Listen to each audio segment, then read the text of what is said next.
So this is actually from Harbor Freight Tools. It's the 103-piece half-inch Grommet Installation Kit.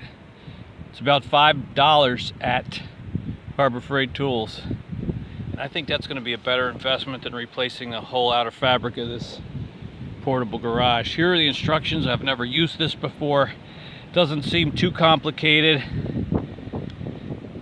And over here I've laid out the piece that we're going to fix, and put a grommet on each side, and then use some straps to tie it together and eliminate this old broken zipper. Step one is to use this tool and a hammer to make a hole right at each X.